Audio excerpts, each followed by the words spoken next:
espaço. Se ela vê lá... Nossa,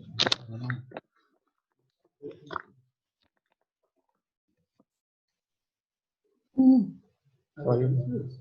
É isso mesmo. Só estou eu ouvindo por enquanto. Vou dar um stop. Mas né? antes eu acho que estava... É, né? É melhor dar um bloqueio aqui, né? Você vai andando, vai. Isso. Ao Vitor aí.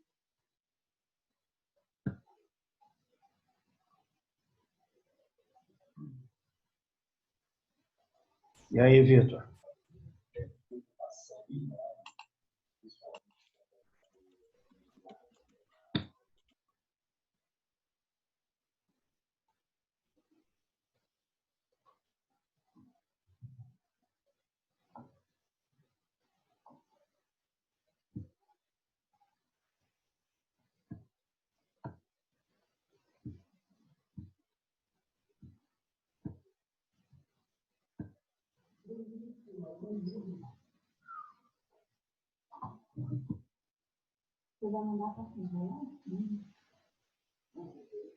Bom, Diego. Beleza?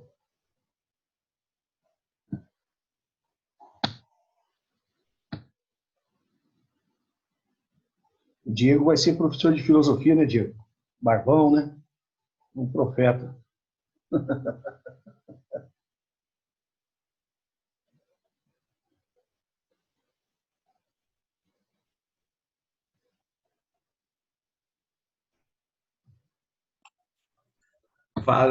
Eu tava falando aqui, o microfone tava desligado. Falando aqui, não tá podendo sair de casa. Seu microfone aí agora tá desligado.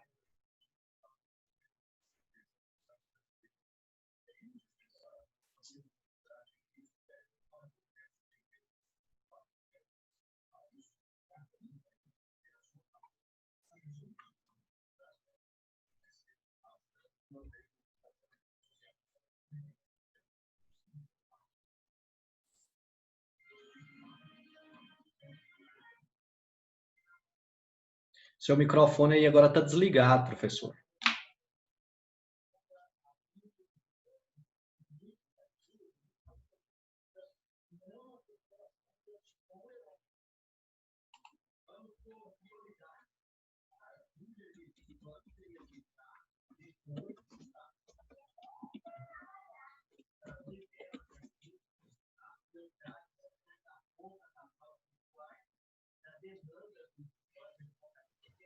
Tá ouvindo aí agora, Diego? Agora eu tô. É porque Tá seu microfone aí tava bloqueado aí.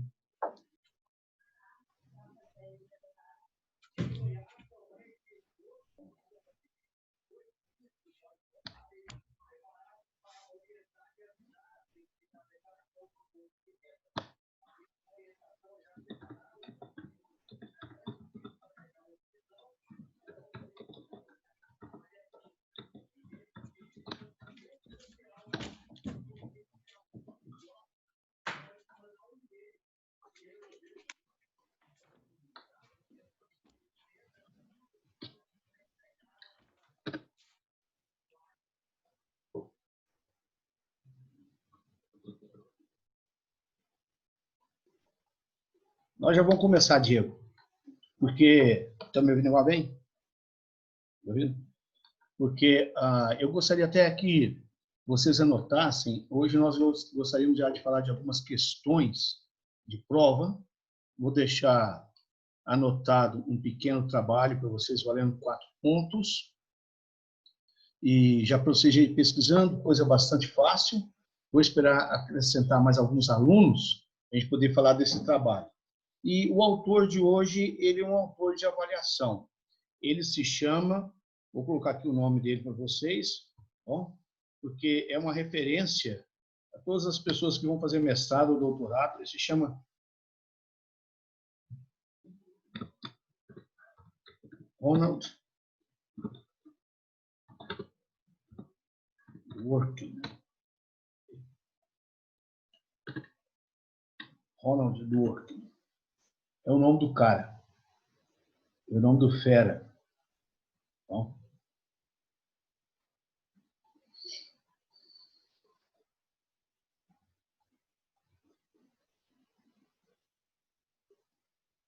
esse é o fera.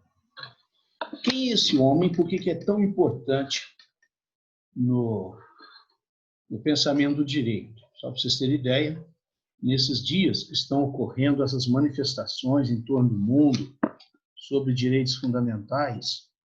Alguma coisa do pensamento de Ronald Dworkin está por trás disso. E como ele nos ajudaria a resolver essas questões. Ele nasceu em 1931 e morreu em 2013. Então, é um pensador contemporâneo, cujo pensamento ainda está sendo testado, mas no período em que ele viveu, sobretudo na década de 70 e 80, a política norte-americana se baseou muito no que esse autor escreveu. E aqui vai o nome das principais obras dele. Então, vou deixar aqui para vocês do lado. Bom? O nome da obra do Ronald Dworkin. Bom?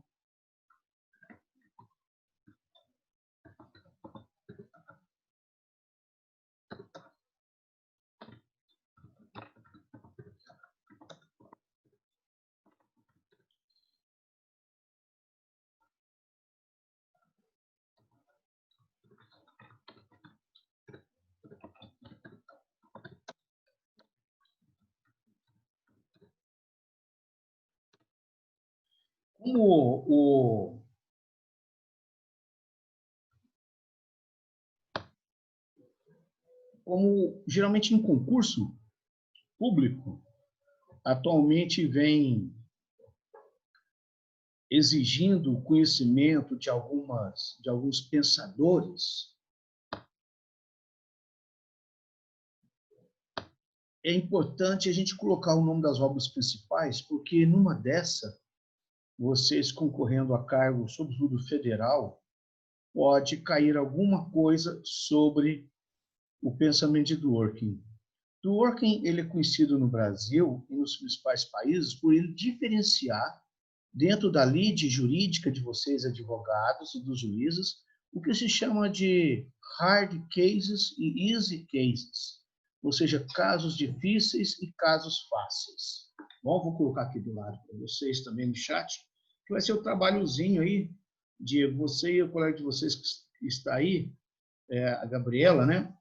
Pode, Gabriele, já ir passando para os colegas que vai ser o trabalhozinho de vocês para a terceira VA, tá bom? Ok.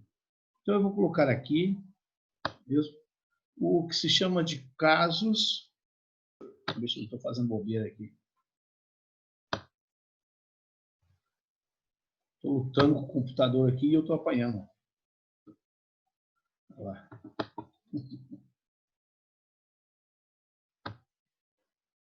Vamos pulo aqui, João, me ajuda aqui. O chat está me atrapalhando aqui.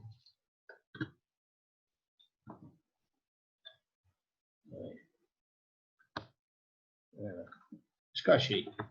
Casos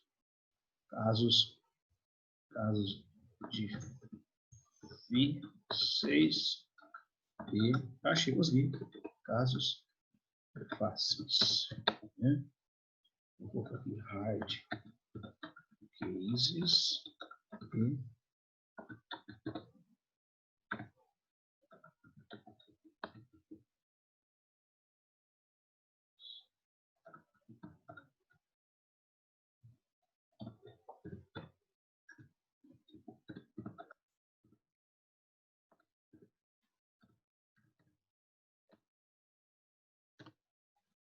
foi lá.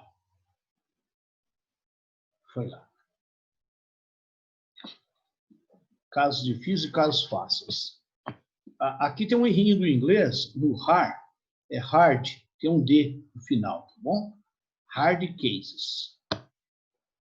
Hard cases e easy cases. Em handworking. Esse será o trabalho de vocês, tá bom? Vocês podem utilizar qualquer plataforma de PDF que tem na internet e sintetizar para a gente numa página para valer 4 pontos. Pode fazer de 4 em 4. Essa linguagem, Diego e a nossa colega Gabriela, que estão na reta aqui, é uma linguagem muito comum já no Brasil, eles falar casos difíceis, ou casos duros e casos fáceis. O que é isso em working? Bom, hard cases e easy cases. Essas colocações, inclusive em inglês, têm aparecido em inglês para concurso. É do pensamento do working, tá bom?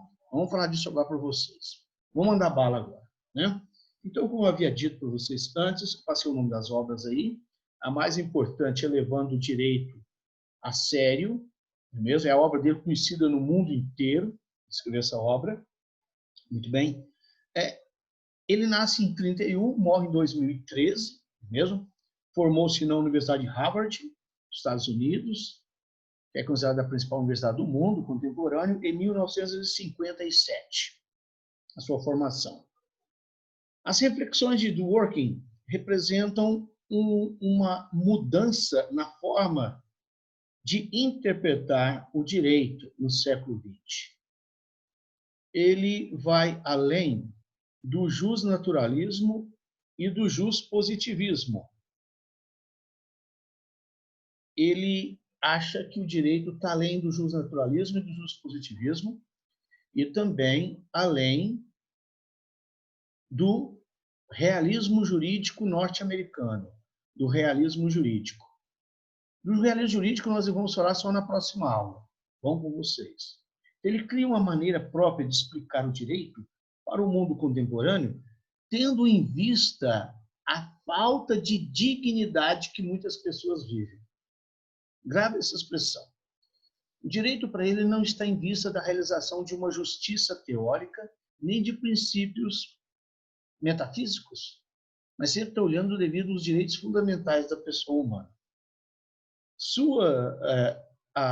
Ele expressa o que nós chamaríamos hoje do neoconstitucionalismo. Você escolhe essa palavrinha em neoconstitucionalismo. Voltaremos sobre ela.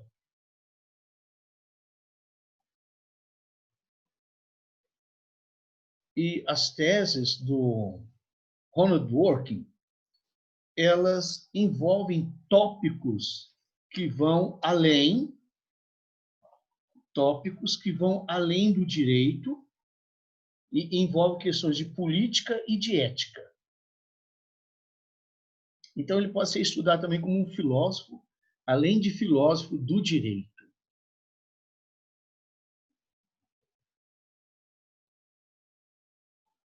O segundo ponto, vou lembrar para vocês, que para Dworkin existe uma estreita relação entre direito, ética e política. Coisa que o positivismo não admite, né?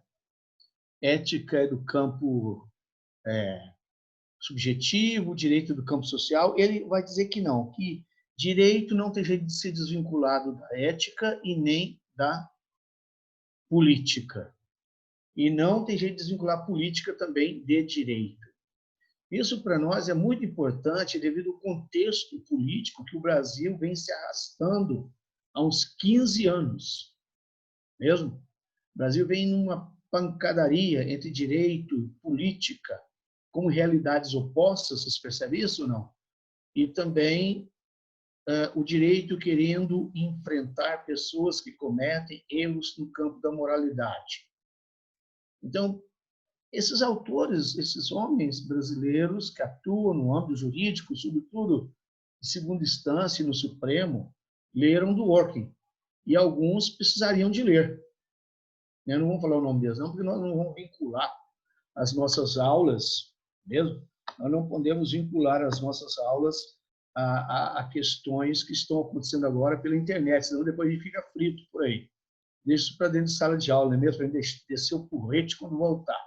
Mesmo se o Covid não levar algum desses engraçadinhos embora, não é mesmo? Muito bem. Continuando. Dworkin desenvolveu uma concepção liberal e democrática,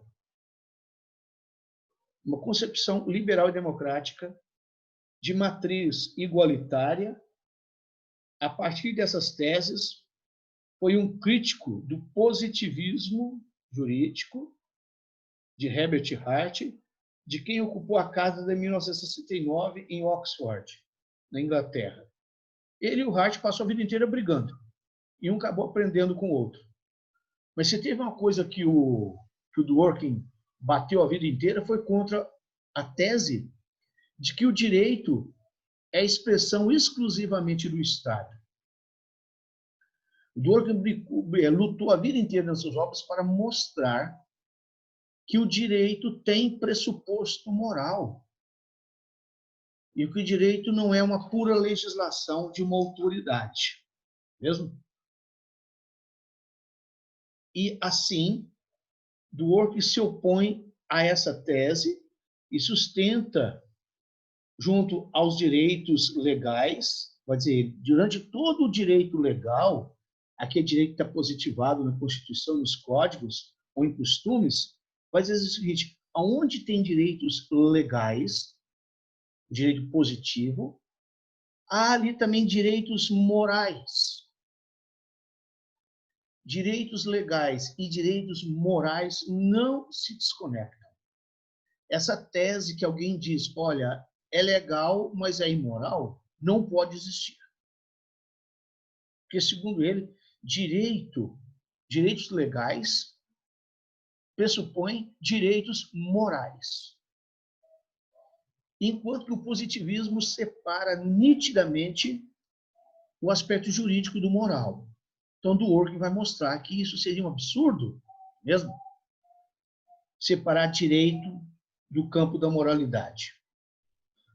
Aos direitos jurídicos e os direitos morais não partem as ordens conceitualmente distintas, e a diferença entre eles é uma difusa e não precisa. O que significa isso? Do ponto de vista conceitual, não tem jeito de separar direito de moral.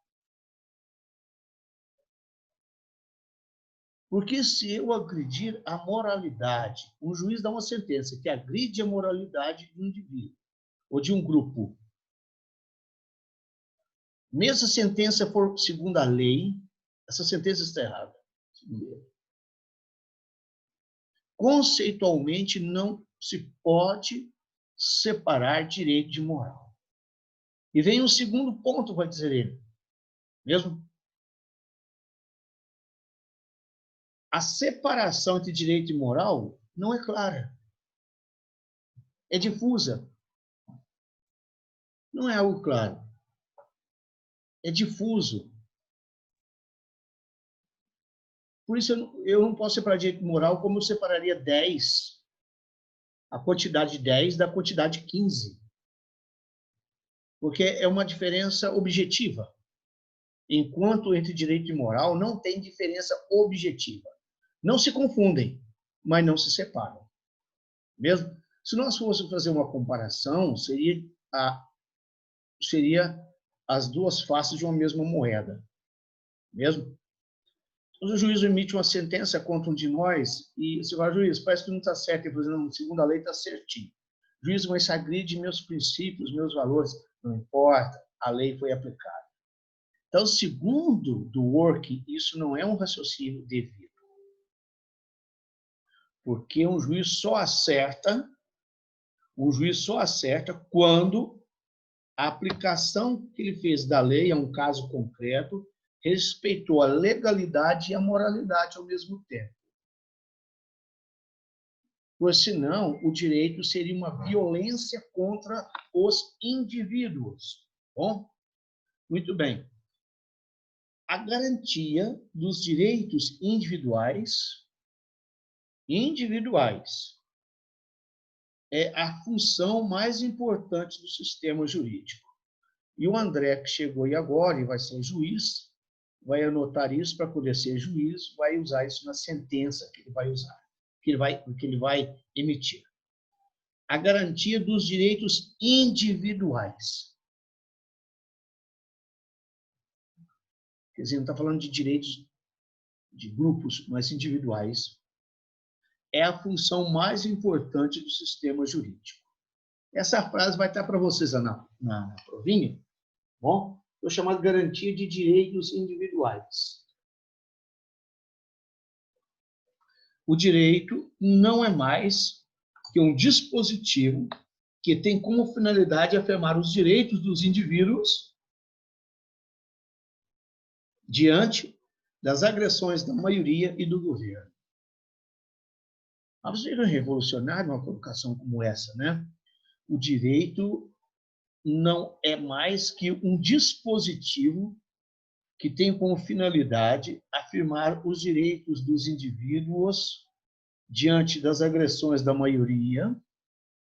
O indivíduo tem que ser defendido contra a força da maioria e do governo. Ou seja, o direito é uma forma de podar a onipotência do Estado. Mesmo?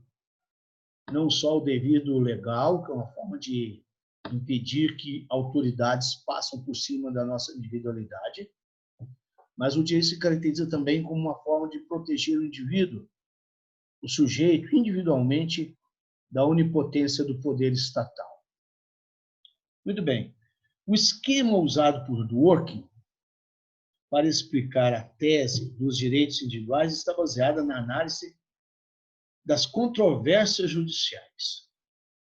Então, onde é que eu vou compreender o que é o direito? Fazia Dworkin, olha, eu posso até estudar numa universidade, fazer um belo estudo, um curso superior, mas eu entendo o direito como uma prática social, eu não chego a dizer isso diretamente, essa é a tese do Francesco Viola, que é admirador do Dworkin. Eu compreendo realmente o direito quando eu observo as controvérsias judiciais, que podem se sintetizar em 6 pontos.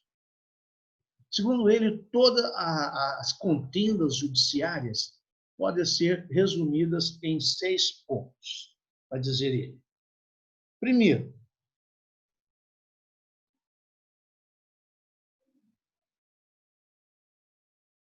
em todo o processo judicial, existe um juiz que tem a função de decidir o conflito.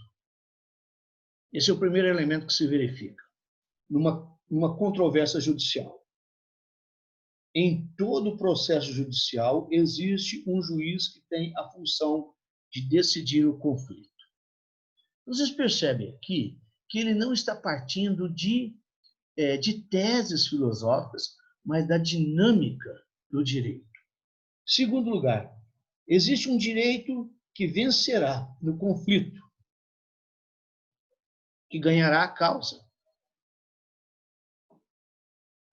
E o juiz pode indagar a quem corresponde a vitória. É um direito do juiz, mesmo? Ele percebe que alguém vai vencer, vai estar o sujeito de direito vai vencer, e ele pode perguntar sobre a vitória, que corresponde a essa vitória. Terceiro, esse direito vencedor existe sempre, mesmo se existe norma exatamente aplicável. Ok? Vamos repetir aqui. Vou voltar para vocês. Esse direito vencedor existe sempre, mesmo se não existir norma exatamente aplicável. E vice-versa. Em que sentido? Tendo norma que se aplica àquele fato particular, ou não tendo norma que se aplica àquele fato particular, o direito existe. Porque o direito vai além da norma positivada. Quarto ponto. No caso de casos difíceis, hard cases, o juiz deve conceder a vitória a uma parte baseando-se em princípios que lhe garante o direito. Geralmente, os hard cases implicam interpretação e, em questões de lacuna, vocês vão ver, implica controvérsia.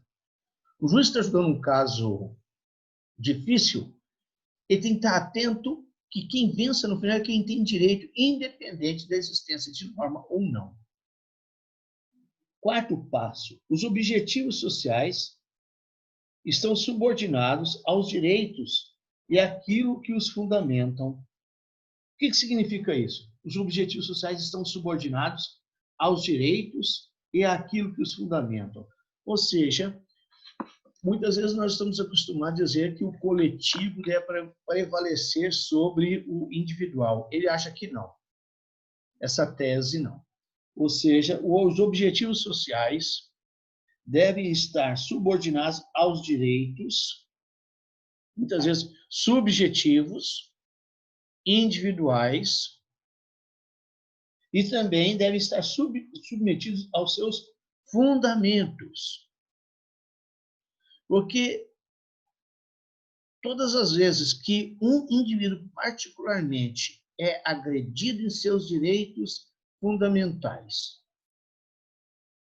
e não se faz nada devido à segurança do todo, esse caso repetido continuamente pode desencadear forças e pode estourar a sociedade. Porque quando se fala de direitos individuais, é uma coisa que não se negocia, segundo o Dworkin. Sexto ponto. O juiz, ao fundamentar sua decisão me permite isso aqui, de consenso e de utilidade, só voltar aqui. O juiz, ao fundamentar sua decisão em princípios pré-existentes, não está inventando um direito, nem aplica uma legislação retroativa, se limita a garanti-lo. Então, todas as vezes que o juiz mesmo fundamenta o direito em um princípio precedente, ele não está inventando norma ad hoc, ele não está inventando um novo direito e nem aplicando uma legislação retroativa, se limita a garantir o direito presente.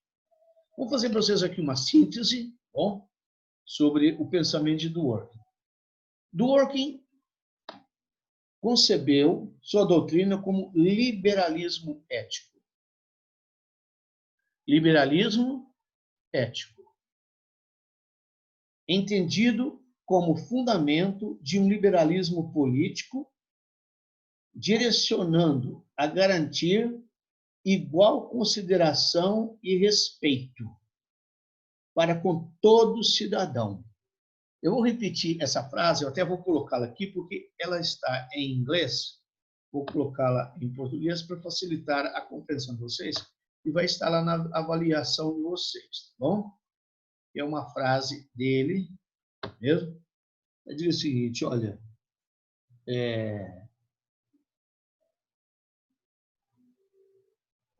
o liberalismo ético é entendido como fundamento de um liberalismo político direcionado a garantir,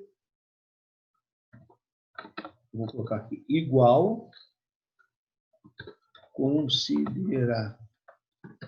consideração e respeito. Essa é a frase dele, vou colocar aqui em inglês para vocês. Igual.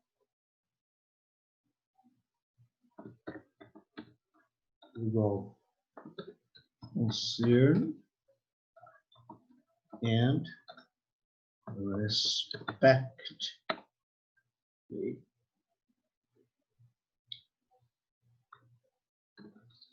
É igual, não equal em inglês. Você anota aí. Respect. Para com todo cidadão.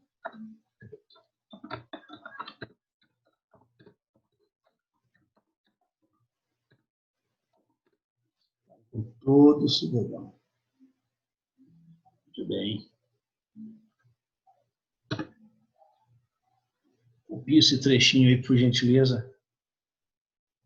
Ok?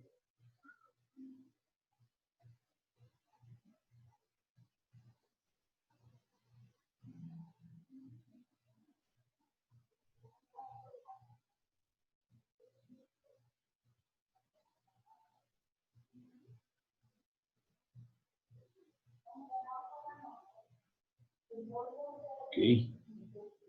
Vamos lá? Voltando ainda, para Dworkin, o que constitui o direito não são somente as normas, chama em inglês de rules, mesmo? O que constitui o direito não são somente as normas, mas também os princípios.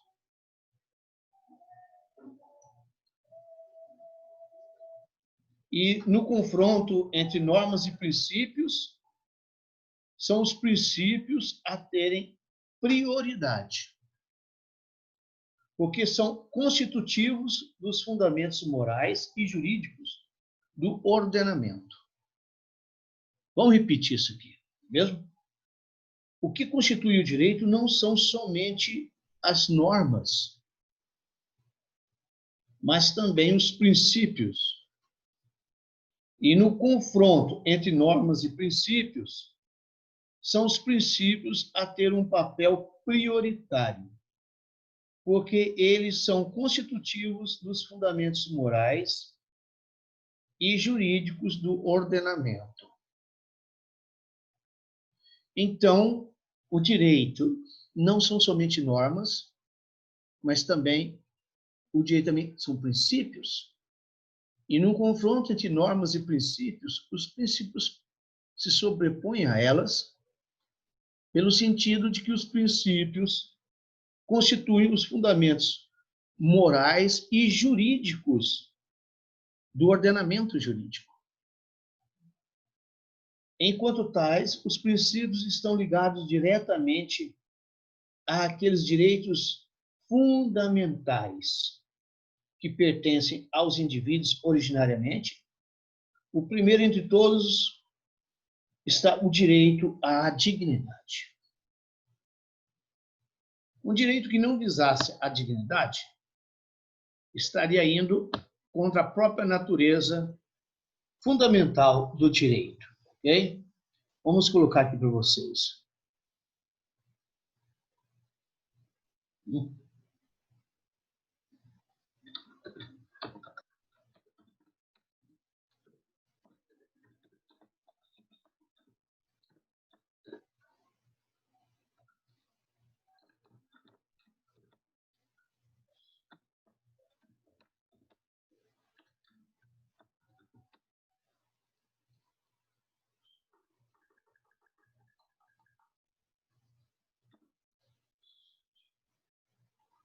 Estou anotando aqui o princípio 6.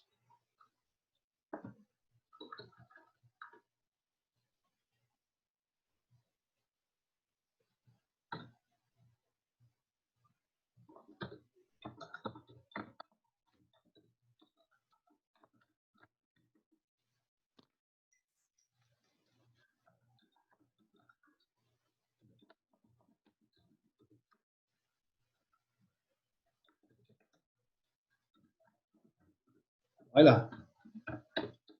Os indivíduos originariamente. Primeiro em todos.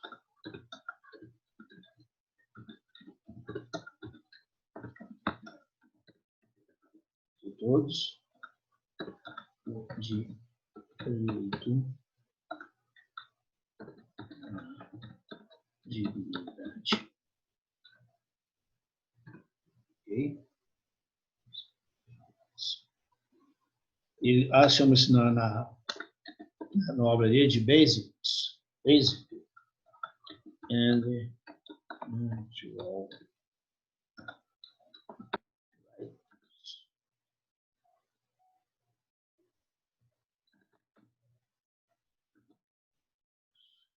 Okay?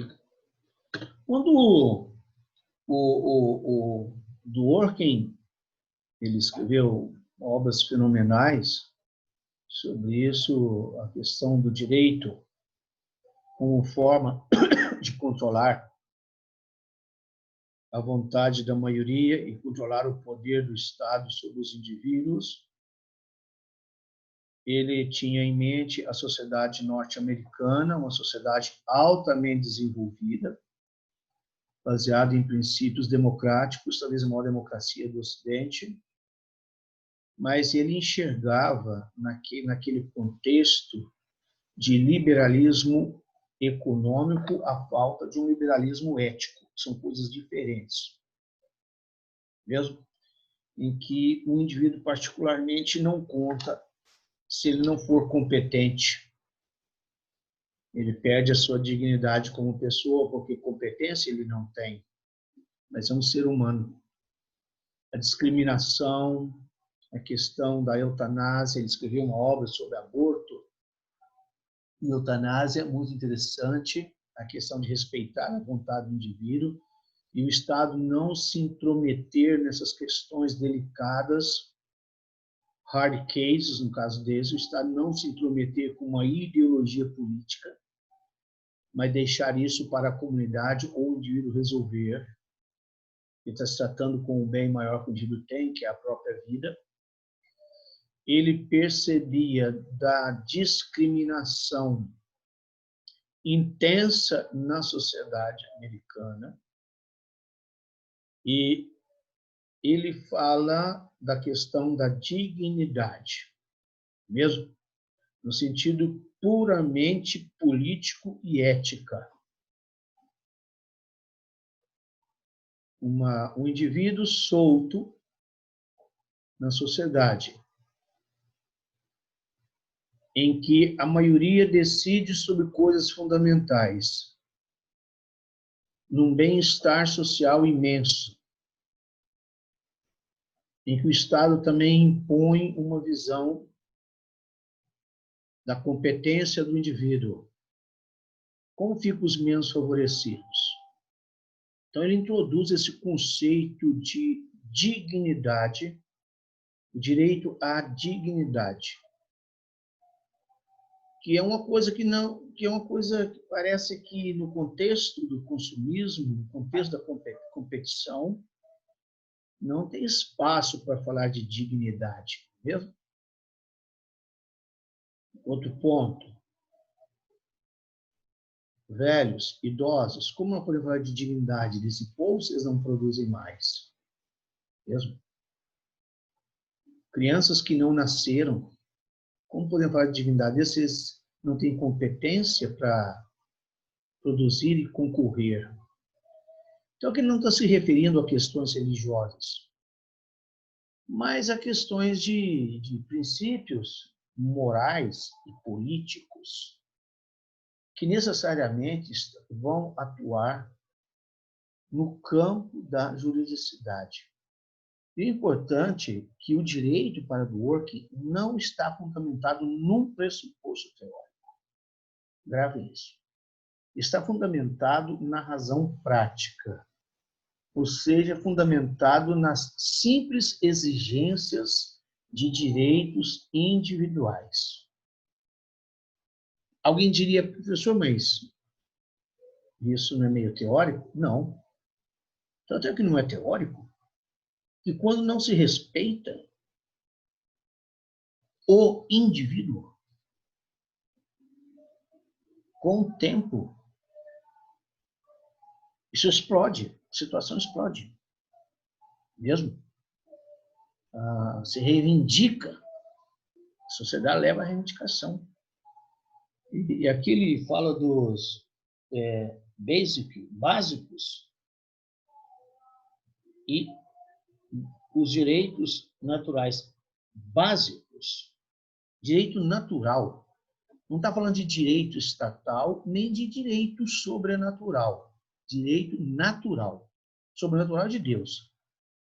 Artificial é estatal. Agora, natural é o meu, o seu. E os nossos direitos particulares. Atenção. E um ponto que eu coloco para vocês usarem esses argumentos, é que numa sociedade, eu estava vendo a questão do americano que foi enforcado lá com o joelho daquele policial. A meu ver, se aproveita dessa situação quem deve e quem não deve, diante daquela monstruosidade de um sujeito indefeso, independente do que ele fez ou não fez no passado, sendo morto, asfixiado numa rua daquele jeito, mesmo uma monstruosidade. E a colocação que eu digo é o seguinte, e aí serve também para o Brasil. Todas as vezes que se comete crimes, e às vezes comete esses crimes durante séculos, contra os direitos naturais, pode esperar sofrimentos brutais ao longo da história. Não é porque Deus castiga, não. Vamos colocar nesse contexto. Imagine vocês a escravidão no Brasil. Ainda nós temos resquícios, além do racismo que tem na nossa sociedade, a população de maioria negra, a população negra colocada na condição de pobreza, miséria e atraso. A mesma situação americana. Então, aquele sofrimento causado pelo desrespeito aos direitos naturais daquelas pessoas repercutem na sociedade hoje e todo mundo sofre. Sofre os descendentes, mesmo nossos irmãos escravos, como sofre quem não foi escravizado, não tem descendente escravizado. É algo assim, sabe, é como que um poder, um direito que foi tolhido e que mais cedo ou mais tarde, se a justiça não lhes é concedida, como os demais cidadãos, sem sentimentalismo, sem vitimismo, se não for concedido, as pessoas têm a noção de que continuam, de uma certa forma, escravos.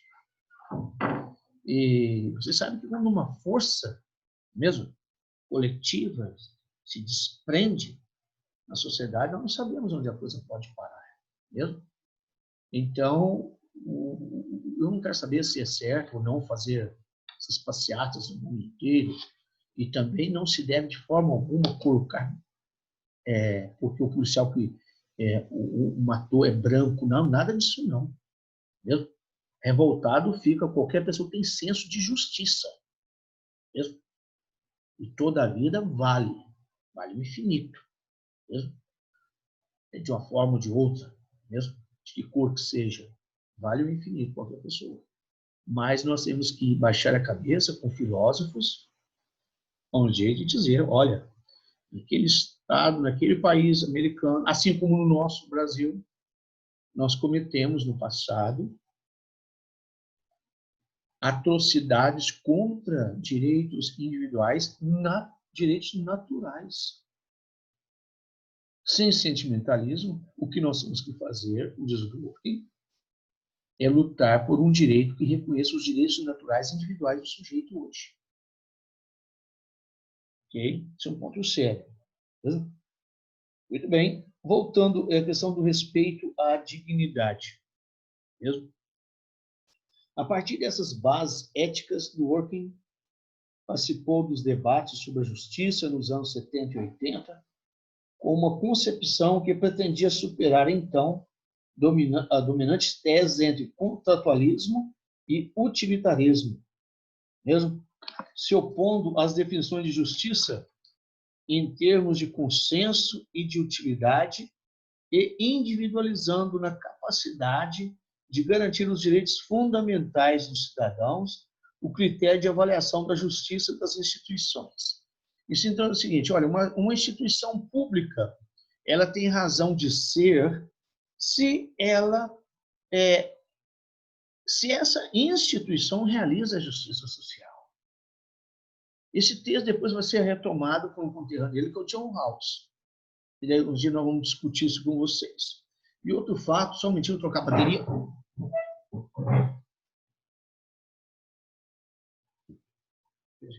Justiça não é o que a maioria pensa. Mesmo? A maioria pode estar errada. Daí uma minoria que faz direito, especialistas entendem isso melhor. Nós não podemos ir às cegas. Mesmo? Muito bem. E concluindo, o direito tem sua fonte na moral e nos direitos fundamentais dos cidadãos.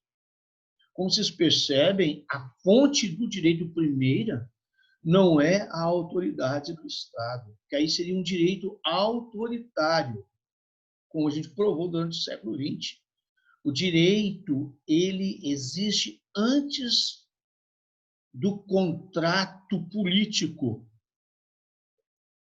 tem sua fonte na moral e nos direitos fundamentais dos cidadãos. E esses direitos fundamentais, a pessoa os descobre durante a sua vida. Inclusive, o direito existe para barrar a onipotência do Estado. Para isso. Barrar a onipotência do Estado e barrar o predomínio da maioria.